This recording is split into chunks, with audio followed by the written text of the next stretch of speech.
Welcome to my YouTube channel. I am Akhilesh और आज मैं आपको सिखाऊंगा प्रेजेंट इंडेफिनिट टेंस का पैसिव वॉइस। एक्टिव वॉइस से पैसिव वॉइस कैसे आपको बनाना है प्रेजेंट इंडेफिनिट टेंस का मैं आज आपको सिखाने वाला हूं।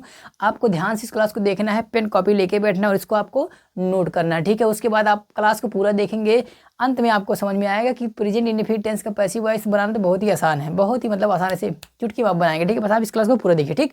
मैं क्लास शुरू करता हूँ। सबसे पहले नोट आप समझ लीजिए बेटा कि ये सभी टेंस के लिए यह नोट लागू होगा कि only transitive verbs can be changed into passive voice. मतलब जो ट्रांजेटिव वर्ब होता है इसी क्रिया का हम पैसिव वॉइस बना सकते हैं। जिस सेंटेंस में हम ट्रांजेटिव वर्ब का प्रयोग करते हैं उसी सेंटेंस का पैसिव वॉइस बनाया जा सकता है। अदरवाइज जिसमें इनट्रांजेटिव वर्ब होगा उसका पैसिव वॉइस नहीं बनेगा। आप कहोगे सर ट्रांजेटिव वर्ब क्या होता है, इनट्रांजेटिव वर्ब क्या होता है? तो बेटा सुनिए, ट्रांजेटिव वर्ब का मतलब ऐसा क्रिया जिस क्रिया के बाद ऑब्जेक्ट आता हो। मैंने क्या कहा? ऐसा क्रिया जिस क्रिया के बाद ऑब्जेक्ट आता हो तो उस क्रिया को कहते हैं ट्रांजेटिव वर्ब कहते हैं, ठीक है। तो उसका पैसिव बनेगा। लेकिन जिस क्रिया के बाद ऑब्जेक्ट नहीं आता है तो उस क्रिया का पैसिव नहीं बनता है और उसी क्रिया को कहते हैं इनट्रांजेटिव वर्ब कहते हैं। जैसे मैंने दो एग्जाम्पल नीचे लिख के रखा, देखो, सी गोज टू मार्केट। अब देखो यहाँ जो गोज लिखा है यह क्रिया होता है तुम्हारा इनट्रांजेटिव वर्ब, क्योंकि गोज के बाद टू आया है। टू एक प्रेपोजिशन होता है और प्रेपोजिशन के बाद जो भी नाउन आता है तो यह नाउन जो ऑब्जेक्ट है इस प्रेपोजिशन का ऑब्जेक्ट कहलाएगा, ना कि इस वर्ब का। इसीलिए इस वर्ब का डायरेक्ट कोई ऑब्जेक्ट नहीं है, इस वर्ब के पास ऑब्जेक्ट नहीं होता है, ठीक है। तो इसी वर्ब को कहते हैं इनट्रांजेटिव वर्ब और इसी सेंटेंस का पैसिव हम नहीं बना सकते हैं। क्यों? क्योंकि पैसिव बनाने के लिए हमें एक ऑब्जेक्ट चाहिए होता, तो यहाँ ऑब्जेक्ट है ही नहीं, तो इसलिए इसका पैसिव नहीं बनेगा, ठीक। दूसरा, आई बीप फॉर मोबाइल। मैं मोबाइल के लिए रोता हूँ, मोबाइल दे दो, मोबाइल दे दो। मैं मोबाइल के लिए रोता हूँ, हालांकि मैं नहीं रोता, तुम रोते हो कदे। तो मैं मोबाइल के लिए रोता हूँ। तो इसमें देखो वर्ब जो है बीप मतलब होता है रोना। ये जो क्रिया है बेटा इसके बाद क्या है? प्रेपोजिशन आया है, ठीक है। तो प्रेपोजिशन के बाद जो नाउन आते हैं वह नाउन प्रेपोजिशन का ऑब्जेक्ट कहलाता है, वह वर्ब का ऑब्जेक्ट नहीं होता है। तो इसीलिए इस वर्ब को कहते हैं इनट्रांजेटिव वर्ब और इसमें भी कोई डायरेक्ट ऑब्जेक्ट ना होने के कारण इसका पैसिव वॉइस नहीं बनाया जा सकता है। तो बात आप समझ गए हैं कि जिस क्रिया में मतलब जिस क्रिया के बाद ऑब्जेक्ट लगा होगा उसी सेंटेंस का पैसिव बनेगा, जिस क्रिया में ऑब्जेक्ट नहीं होगा उसका पैसिव नहीं बनेगा। ये बात आपको क्लियर हो गया, ठीक है। अब देखिए आप कुछ बातें समझ लीजिए। सब्जेक्टिव ऑब्जेक्टिव केस समझ लीजिए। प्रोनाउन होते हैं आई जो सब्जेक्टिव केस में प्रोनाउन प्रयोग होता है और आई का ऑब्जेक्टिव केस मी होता है। आई का ऑब्जेक्टिव केस क्या होता है? मी होता है। ही सब्जेक्टिव केस होता है, इसका ऑब्जेक्टिव केस हिम होता है। सी सब्जेक्टिव केस होता है, सी का ऑब्जेक्टिव केस हर होता है। यू का सब्जेक्टिव और ऑब्जेक्टिव केस दोनों केस यू होता है। दे सब्जेक्टिव केस है, इसका ऑब्जेक्टिव केस देम का प्रयोग करना है। बी सब्जेक्टिव केस होता है, बी का ऑब्जेक्टिव केस क्या प्रयोग करना है? अस प्रयोग करना है। यू यस का प्रयोग करना है। तो ये आप नोट कर लीजिए क्योंकि इसी का हमें बहुत ज़्यादा काम पड़ने वाला भी, ठीक है। तो ये नोट कर लीजिए, ठीक है। अब मैं आपको एग्जाम्पल दिखाता हूँ। अच्छा, एग्जाम्पल दिखाने से पहले मैं स्ट्रक्चर तो आपको दिखाऊँ। तो देखिए एक्टिव वॉइस के स्ट्रक्चर आपको पता है कि प्रेजेंट इंडेफिनिट टेंस में सब्जेक्ट लगाते हैं, फिर मेन वर्ब को फर्स्ट फॉर्म या B5 लगाते हैं। B5 क्या है? जिस वर्ब में हम यस ईएस IES लगाते हैं उसी क्रिया को कहते हैं मेन वर्ब का फिफ्थ फॉर्म, ठीक है। तो बहुवचन सब्जेक्ट होगा तो मेन वर्ब में का फर्स्ट फॉर्म लगता है, यस IES नहीं लगता है। लेकिन अगर सिंगुलर सब्जेक्ट होता है तो मेन वर्ब में यस IES लगता है, उसी क्रिया को कहते हैं मेन वर्ब का फिफ्थ फॉर्म। तो देखो सब्जेक्ट लिखना है, वर्ब होगा, उसके बाद ऑब्जेक्ट होता है, ये एक्टिव वॉइस में होता है। लेकिन पैसिव वॉइस उसका कैसे बनाएंगे? देखिए पैसिव वॉइस बनाने के लिए क्या करना है? लास्ट में जो ऑब्जेक्ट होगा तो लिखना है ऑब्जेक्ट को सब्जेक्ट बना देना है। मतलब ऑब्जेक्ट का हमें सब्जेक्टिव केस लिखना है, ऑब्जेक्ट को क्या बना देना है? सब्जेक्ट बना देना है, ठीक है। और इस सब्जेक्ट के अनुसार कोई एक हेल्पिंग वर्ब लेना है। हेल्पिंग मतलब इज, एम, आर, तीनों में से कोई एक ले लेना है। उसके बाद जो वर्ब होगा, जो पहले मेन वर्ब था उस मेन वर्ब का हमें लगाना थर्ड फॉर्म। थर्ड फॉर्म लगाने के बाद हमें तुरंत लगा देना है बाई। आपको क्या जीवन भर बाई ही आएगा? नहीं, जीवन भर बाई नहीं आएगा, लेकिन 98% केस में बाई का प्रयोग होता है। बाकी 2% केस ऐसे हैं जिसमें कभी इन का प्रयोग होता है, कभी एट का प्रयोग होता है, कभी टू का प्रयोग होता है, कहीं विथ का प्रयोग होता है। तो ये कुछ केसेस में प्रयोग होता है, लेकिन most of the case by का प्रयोग होता है। इसलिए मैं आपको पहले बाई समझाता हूँ, बाद में आपको वह समझाऊंगा कि कहाँ पे बाई नहीं लगेगा, ठीक है। तो फिर से मैं बताता हूँ। पैसिव वॉइस बनाने के लिए ऑब्जेक्ट को, एक्टिव वॉइस का जो ऑब्जेक्ट होगा उसको ऑब्जेक्ट को सब्जेक्ट बना देना है। सब्जेक्ट के अनुसार इज, एम, आर तीनों में से कोई एक लिखना है। उसके बाद जो पहले क्रिया होगा एक्टिव वॉइस में जो फर्स्ट फॉर्म था उसका थर्ड फॉर्म लगाना है। उसके बाद थर्ड फॉर्म के तुरंत बाद लिखना है बाई। देखो जैसे थर्ड फॉर्म लिखे तुरंत लिख देना है बाई। अब बाई के बाद पहले जो सब्जेक्ट था एक्टिव वॉइस में, जो यहाँ सब्जेक्ट था उस सब्जेक्ट का लिखना है ऑब्जेक्टिव केस। क्या लिखना है? Objective case. इसलिए मैंने यहाँ बताया आपको, ठीक है। तो ऑब्जेक्टिव केस लिख देना है। ये अफर्मेटिव सेंटेंस था। निगेटिव में देखिए, निगेटिव में आता है सब्जेक्ट आता है, डू डज आता है, उसके बाद नॉट आता है, मेन वर्ब का फर्स्ट फॉर्म आता है, ऑब्जेक्ट आता है। पैसिव वॉइस क्या होगा? ऑब्जेक्ट को सब्जेक्ट बनाना है। पूरा सेम यही प्रोसेस हमेशा चलेगा, ऑब्जेक्ट को सब्जेक्ट बनाना है, ये प्रोसेस चलेगा। ऑब्जेक्ट को सब्जेक्ट बनाना है, सब्जेक्ट के अनुसार कोई एक हेल्पिंग वर्ब लिखना है। हेल्पिंग वर्ब मतलब इज एम आर, तीनों में से कोई एक, इसको बोलते हैं हेल्पिंग वर्ब लगाना है। हेल्पिंग वर्ब के बाद नॉट लगाना है, नॉट के बाद मेन वर्ब का थर्ड फॉर्म के बाद तुरंत बाई लगाना है, बाई के बाद ऑब्जेक्टिव केस लगाना है। बहुत सही। इंटरोगेटिव देखते हैं। डू डज पहले आएगा। अब कोई सर डब्ल्यू चोट भी आ सकते हैं, बिल्कुल आ सकते हैं, ठीक है। तो डब्ल्यू चोट का पैसिव अभी मैं आपको नहीं बता रहा हूँ, क्यों? क्योंकि किसी किसी में कुछ लॉजिक है, तो अभी मेरे बोर्ड पे उतना जगह नहीं है कि मैं सबको लिख के दिखा पाऊँ, ठीक है। और थोड़ा टाइम भी कम है, तो इसलिए पहले मैं आपको यस नो टाइप समझाऊंगा, बाद में एक क्लास में आपको सारे डब्ल्यू चोट का समझाऊंगा बारी बारी से, ठीक है। तो देखिए डू डज पहले आते हैं, उसके बाद हमें सब्जेक्ट लगाना होता है मेन वर्ब को फर्स्ट फॉर्म ऑब्जेक्ट और लास्ट में क्वेश्चन मार्क होता है। तो इसका पैसिव क्या बनता है? हेल्पिंग वर्ब पहले ही लिखना है। हेल्पिंग वर्ब पहले रहता है एक्टिव वॉइस में, तो पैसिव वॉइस में भी हेल्पिंग वर्ब पहले रहेगा।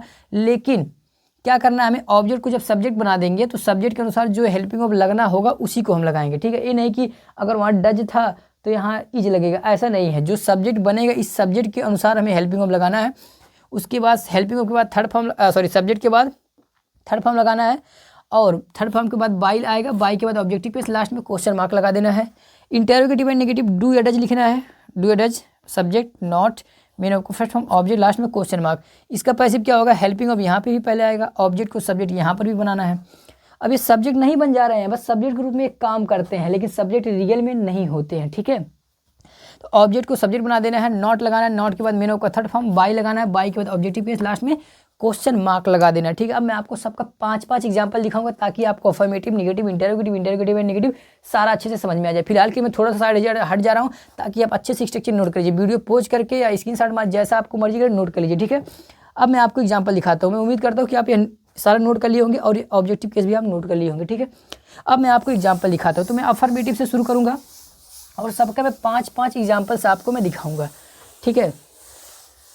और आप टेंसेस अगर पता होगा बेटा आपको, तभी आप पैसिव वॉइस बना सकते हैं। इसलिए मैंने पहले सारा टेंसेस आपको पढ़ाया, उसके बाद ही मैं आपको पैसिव वॉइस पढ़ाना शुरू किया हूँ, ठीक है। तो टेंस का क्लास आपको देखना चाहिए, अगर आप नहीं देखें तो प्लेलिस्ट अवेलेबल है। सारा टेंस पहले आप अच्छे से सीख लीजिए, उसके बाद ही आप पैसिव वॉइस सीखने का सोचिएगा, क्योंकि बिना टेंस का you can not learn passive voice, ठीक है। तो एक्टिव वॉइस और पैसिव वॉइस सीखने के लिए आपको टेंसेस जरूरी है, ठीक है। चलिए तो अफर्मेटिव से मैं शुरू करता हूँ, 5-5 एग्जाम्पल मैं दूंगा, ठीक है। मैंने कहा देखो, सी लव्स यू, छोटे छोटे सेंटेंस पहले मैं दिखाता हूँ आपको। सी लव्स यू, वह तुमसे प्रेम करती है। ये सब्जेक्ट आपका है, ये मेन वर्ब है, और ये आप मेन वर्ब का फिफ्थ फॉर्म है, और ये आपका ऑब्जेक्ट है। ये हमारा एक्टिव वॉइस का स्ट्रक्चर है। अब हमें बनाना है पैसिव वॉइस। तो पैसिव वॉइस क्या होता है? पैसिव वॉइस में ऑब्जेक्ट को हम सब्जेक्ट बनाते हैं। और एक बार ध्यान से कान खोल के सुन लो, एक्टिव वॉइस में डू डज आते हैं, मेन वर्ब में ऐसे या यस लगते हैं, लेकिन पैसिव वॉइस में कभी भी जीवन में नहीं आ सकते। पैसिव वॉइस में जहाँ डू डज होगा, इज एम यस लगा होगा, वहाँ पे इज एम आर का ही आपको प्रयोग करना है, ठीक है। पैसिव वॉइस की स्ट्रक्चर क्या था? ऑब्जेक्ट को सब्जेक्ट बनाना था, तो ये यू है, तो ये अभी ऑब्जेक्ट है, इसका सब्जेक्टिव केस लिखना होगा, तो यू सब्जेक्टिव केस का यू ही होता है, यू हो गया। अभी के अनुसार कोई एक हेल्पिंग वर्ब लगा इज एम आर में से, तो ई के साथ आएगा आर, सो यू आर। अब मेन वर्ब का थर्ड फॉर्म लगाना, स्ट्रक्चर देखते हुए चलो। मेन वर्ब का थर्ड फॉर्म लगाओ, लब का थर्ड फॉर्म होता है loved, you are loved. Third form के बाद तुरंत लगाना है बाई, बाई के बाद ऑब्जेक्टिव केस, किसका? पहले जो सब्जेक्ट था, तो सी का ऑब्जेक्टिव केस क्या होता है? Her. So you are loved by her, you are loved by her. चलिए पहले एग्जाम्पल हो गया। दूसरा एग्जाम्पल, हाँ मैंने कहा they run a shop, they run a shop, shop का spelling SOP, they run a shop, वह एक दुकान चलाते हैं। देखो सब्जेक्ट क्या है? ये सब्जेक्ट है, ये मेन वर्ब है, और ये तुम्हारा क्या है? ऑब्जेक्ट है, ठीक है। ये वर्ब है और ये सब्जेक्ट है। अब इसका हमें बनाना है पैसिव वॉइस। पैसिव वॉइस क्या करेंगे? ऑब्जेक्ट को क्या बनाना है? सब्जेक्ट बनाना। चलो बनाते हैं फिर। ऑब्जेक्ट हमारा क्या है? शॉप है, नहीं ए शॉप, ये पूरा ऑब्जेक्ट है, ए और शॉप, ये दोनों ऑब्जेक्ट हमारे, ठीक है। तो पैसिव बनेगा ए shop,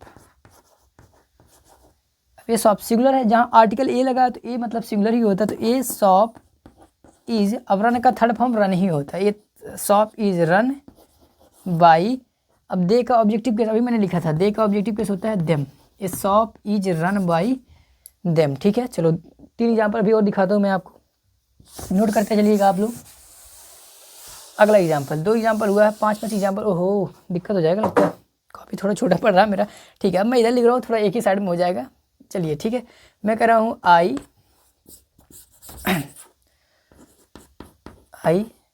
Singh this song, I sing this song, I sing this song, मैं यह गाना गाता हूँ।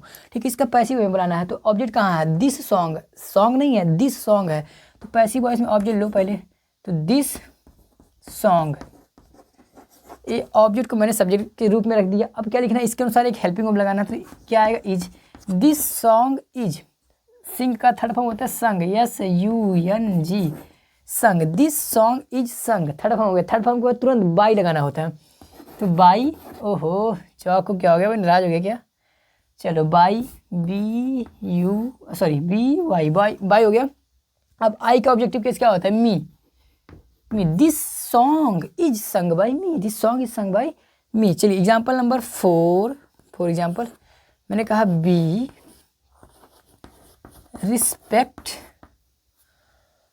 रिस्पेक्ट हर, हम उसका सम्मान करते हैं, बी रिस्पेक्ट हर। चलिए हमारा एक्टिव वॉइस है, बी रिस्पेक्ट हर, हम उसका सम्मान करते हैं, पैसिव वॉइस बनाते हैं। सबसे पहले हमें ऑब्जेक्ट कहाँ, ये ऑब्जेक्ट है, इसका सब्जेक्ट बनाना है, तो ये ऑब्जेक्टिव केस में हर होता है, हर का सब्जेक्टिव केस जो मैंने लिखा था, तो हर का सब्जेक्टिव केस होता है बेटा she, helping of is, respect का third form respected, she is respected, third form का तुरंत क्या आता है, by, she is respected by. अब बी का ऑब्जेक्टिव केस क्या होता है, अस हो गया, she is respected by us. Passive voice बनाना आसान है ना। लास्ट एग्जाम्पल है 5वां एग्जाम्पल, ठीक है। चलिए मैं नाम का बना देता हूँ, मैं कह रहा हूँ राम प्लांट्स द प्लांट्स, हाँ ये क्या बन गया, राम प्लांट्स द प्लांट्स है, ये क्या भैया, सुनो, राम प्लांट्स, इस प्लांट्स मतलब पौधा लगाना, ठीक है, किसी चीज़ को लगाना, लेकिन क्या लगाता है, पौधे, एक से अधिक पौधे लगाते हैं, तो इसका मतलब पौधे है, और इसका मतलब उसको लगाना, बैठाना, जिसे कहते हैं ना बैठाना, तो बैठाना मतलब होता है लगाना, ठीक है। तो देखिए ये सब्जेक्ट है, ये वर्ब है, और ये आपका ऑब्जेक्ट है। चलिए इसका पैसिव क्या बनेगा, तो ऑब्जेक्ट क्या है, प्लांट्स नहीं, द प्लांट्स है, तो the plants are, third form लगाओ, प्लांटेड बाई, राम का ऑब्जेक्टिव किस क्या होगा, नाउन का नाम ही, जिस मैंने कितने का बताया था, 7 का आपको बताया था ना बदलना, बस 7 ही बदलना है, बाकी कुछ और नहीं बदला जाएगा, जो जैसे रहेगा वैसे लिख देना है, तो राम का राम ही होगा, ठीक है। तो ये लो बन गया 5, एक्टिव वॉइस का पैसिव बन गया, ठीक है। अब 5 में आपको नेगेटिव दिखाता हूँ। हाँ आसान है, पैसिव वॉइस देखा जाए तो बहुत ही आसान है बेटा, बस इसका आप किसी तरह से अगर स्पीकिंग में प्रयोग कर पाएँ तो it would be very nice, ये बहुत ही अच्छा होगा, क्योंकि पैसिव वॉइस आप सिर्फ एग्जाम में लिखने तक का सीमित नहीं है। मैंने एक क्लास में आपको बताया भी था कि पैसिव वॉइस का प्रयोग हम स्पीकिंग को डेवलप करने के लिए करते हैं, राइटिंग को डेवलप करने के लिए करते हैं स्पीकिंग का प्रयोग, पैसिव का प्रयोग, ठीक है। चलिए निगेटिव का छोटे छोटे सेंटेंस रहेगा, ताकि एक ही टाइम में हो जाएगा, ठीक है। मैंने कहा I do not eat it, I do not eat it, मैं इसे नहीं खाता हूँ, I do not eat it. चलिए पैसिव बनाते हैं, ऑब्जेक्ट है इट, तो इट का सब्जेक्टिव केस हो जाएगा इट ही हो, इट इज, नॉट लगाओ नॉट, मेन ऑफ का third form eaten, EATEN, eaten main. उसके बाद थर्ड फॉर्म के बाद तुरंत क्या आता है, बाई, आई का objective case me, so it is not eaten by me, it is not eaten by me, बहुत सही पैसिव बन रहा है। दूसरा you do not sell vegetable, you do not sell vegetable, तुम सब्जी नहीं बेचते हो, डू नॉट सेल वेजिटेबल, तुम सब्जी नहीं बेचते हो। चलो इसका पैसिव बनाएंगे, तो ऑब्जेक्ट क्या है, वेजिटेबल ऑब्जेक्ट है बेटा, तो वेजिटेबल सब्जेक्ट बनाएंगे, वेजिटेबल इज नॉट, सेल का थर्ड फॉर्म सोल्ड, तुरंत मेन ऑफ का थर्ड फॉर्म तुरंत लगा दो by. Vegetable is not sold by you, you का ऑब्जेक्टिव केस यू ही होता है तो यू हो गया, vegetable is not sold by you. तीसरा एग्जाम्पल मैंने कहा she does not drink water है, she does not drink water, water नहीं पीती फिर क्या पीती है, कुछ और पीती हो सकता है, वोडका पीती हो सॉरी पता नहीं कुछ और भी पीती हो। सी डज नॉट ड्रिंक वाटर, वह पानी नहीं पीती है।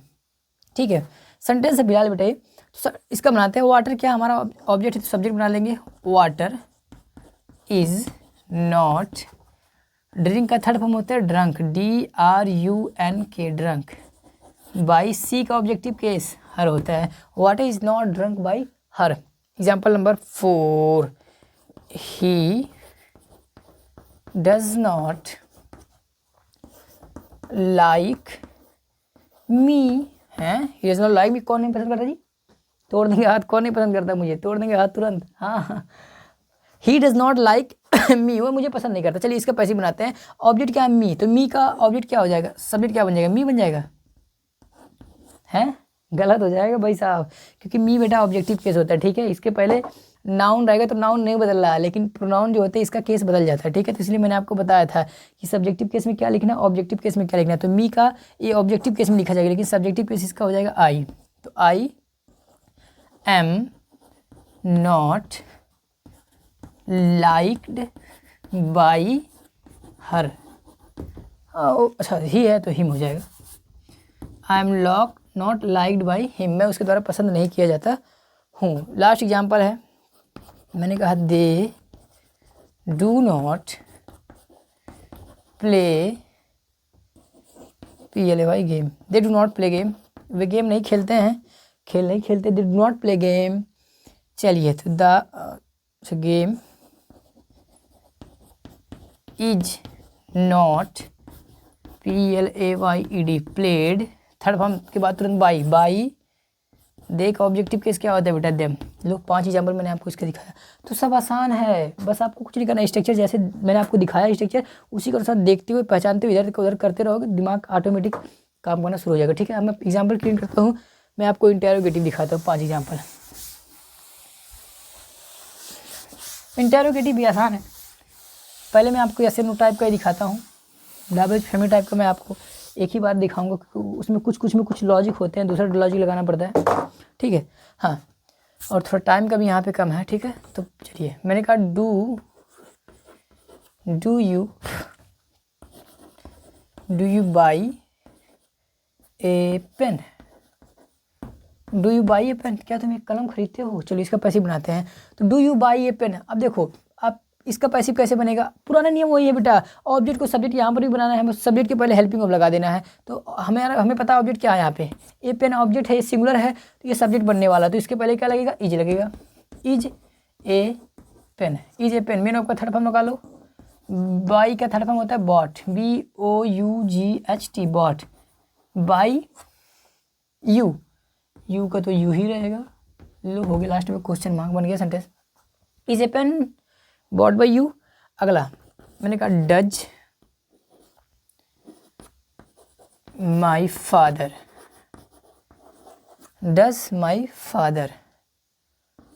Do it, does my father do it, क्या मेरे पिताजी से करते हैं। अब यहाँ डू हेल्पिंग हमने ये मेन हुआ। ठीक है, चलिए इसका पैसिव बनाते हैं। तो इट है, हमें पता है इट सिंगुलर है, तो इट के लिए क्या आएगा, इज आएगा, इज इट, थर्ड फॉर्म लगाओ मेन ऑफ का, डन, इज इट डन, यह क्या यह किया जाता है किसके द्वारा, बाई।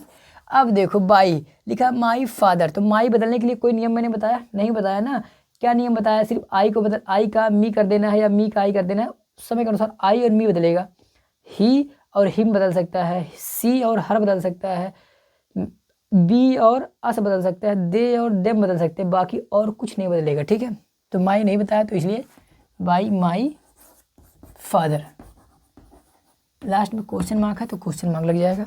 चलिए अगला example, do I tease her do I tease her, क्या मैं उसे चिढ़ाता हूँ, डू आई टीज हर, क्या मैं उसे चिढ़ाता हूँ। चलिए इसका पैसिव बनाते हैं, देखिए हमें पता है हर का क्या होता है, सब्जेक्टिव सी, और सी क्या होता है, सिंगुलर सब्जेक्ट होता है, तो इसलिए क्या आ जाएगा, इज सी। थर्ड फॉर्म लगा टीज का, टीज्ड बाई, आई का ऑब्जेक्टिव केस मी, लो बन गया सेंटेंस। सब आसान है बेटा। चौथा, डज ही, चलो इस बार आर का प्रयोग करते हैं। हाँ, does he call us, does he call अस क्या हुआ, हमें बुलाता है। चलिए इसका पैसिव, अब हमें पता है अस का सब्जेक्टिव केस क्या होता है, बी, तो बी के पहले क्या आएगा, आर, आर बी। कॉल का third form called by, he का ऑब्जेक्टिव केस हिम होता है, so does be called by him. Last example, पांचवा एग्जाम्पल, किसी नाम को बनाते हैं, does Ravi, does Ravi buy a mobile, क्या रवि एक मोबाइल खरीदता है। चलिए इसका पैसे बन जाएगा, एक मोबाइल ऑब्जेक्ट है तो सिंगुलर है, तो इसलिए is a mobile bought by Ravi. चलिए बन गया, 5 एग्जाम्पल हो गया, है ना। आसान ही है बेटा, सब आसान है। चलिए अब इंटरोगेटिव एंड नेगेटिव की बारी आ गई है, तो आप नोट कर लिए होंगे, मैं ऐसा उम्मीद कर रहा हूँ, इसलिए मैं बोर्ड क्लीन कर रहा हूँ, बिकॉज मेरे पास टाइम थोड़ा कम है। थोड़ा कम क्या, बहुत कम हो गया टाइम, ज़्यादा समय ज़्यादा हो गया, क्लास ओवर करना पड़ेगा। लास्ट इंटरोगेटिव एंड नेगेटिव के मैं आपको एग्जाम्पल दिखा दूँ, ठीक है। चलिए मैंने कहा do you not eat, this का प्रयोग करते हैं, do you not eat this fruit, do you not eat this fruit, क्या तुम यह फल नहीं खाओगे। चलो इसका पैसे बनाते हैं, तो दिस फ्रूट, तो दिस जहाँ लगता है सिंगुलर होता है, तो इसलिए क्या आएगा, is this fruit not eaten by you. ये सेंटेंस थोड़ा बड़ा हो गया, छोटा छोटा करते हैं ताकि मेरे कॉपी में हो जाए भैया। चलिए दूसरा सेंटेंस, मैंने कहा does he not write this, does he not write this, does he not write this. चलिए इसका पैसिव बनाते हैं, is this not written by him. समझ पा रहे हैं आप, पुराना प्रोसेस वही चल रहा है बेटा, सब्जेक्ट को ऑब्जेक्ट बना रहे हैं, ऑब्जेक्ट के अनुसार हेल्पिंगों का प्रयोग पहले कर रहे हैं, क्योंकि इंटरोगेटिव है, थर्ड फॉर्म लगा रहे हैं, बाई लगा रहे हैं, ऑब्जेक्टिव के लास्ट में क्वेश्चन मार्क कर, पुराना ही नियम है, सब आसान है, ठीक है। हाँ 2 एग्जाम्पल हो गया। चलो तीसरा example, do you not invite us, do you not invite us, क्या तुम हमें नहीं बुलाओगे। चलिए तो इसलिए बनेगा are we not invited by you, क्या हम तुम्हारे द्वारा नहीं बुलाए जाएंगे, ऐसा हिंदी होगा। फॉर एग्जाम्पल मैंने कहा do they not feed you, do you not feed, do they not feed you, क्या वे तुम्हें नहीं खिलाएंगे, फीड मतलब खिलाना होता है, ठीक है। चलिए इसका पैसिव बनेगा are you not fed by them, fed by them, ठीक है। चलिए लास्ट एग्जाम्पल, 5वां एग्जाम्पल है, does she not accept your letter. ओहो लेटर कौन देने जा रहा है भाई, मॉडल जमाने में लेटर की बात कर दिया तुमने। चलो ठीक है, does she not accept your letter, क्या भाई तुम्हारा पत्र स्वीकार नहीं करेगी। चलिए इसका पैसे बनाते हैं, ऑब्जेक्ट क्या बेटा, योर लेटर है तो सिंगुलर है, इसलिए is your letter not accepted by her. तो ये बन गया सेंटेंस आपका, हो गया फटाफट, आपको मैंने करके दिखा दिया। ठीक है, अब आपके लिए होमवर्क रहेगा, आपको होमवर्क बस 5 सेंटेंस रहेगा, ज़्यादा नहीं, 5 सेंटेंस आपको कमेंट सेक्शन में लिखना है। ठीक है, पहला सेंटेंस है लिखना, आप लिखिए आई रिस्पेक्ट यू, इसका पैसे बनाना है। दूसरा, you waste your time, you waste your time, ये दूसरा सेंटेंस था। चलिए 2 निगेटिव का रहेगा, she does not respect you. अगला, he does not help you, ये निगेटिव हो गया। इंटेरोगेटिव पे रहेगा, डज ही हेल्प यू। अगला, do you love me, do you love me. 2 रहेगा इंटेरोगेटिव निगेटिव का, does he not help me. एक और, does he not bring water. तो इतना सेंटेंस आपको कमेंट सेक्शन में लिखना है, इसका मतलब पैसिव बना के आपको मुझे सेंड करना है, मैं उसको चेक करूँगा कि आपने सही बनाया या गलत बनाया। तो आज के लिए इतना ही, तब तक के लिए नमस्कार, thanks for watching this video.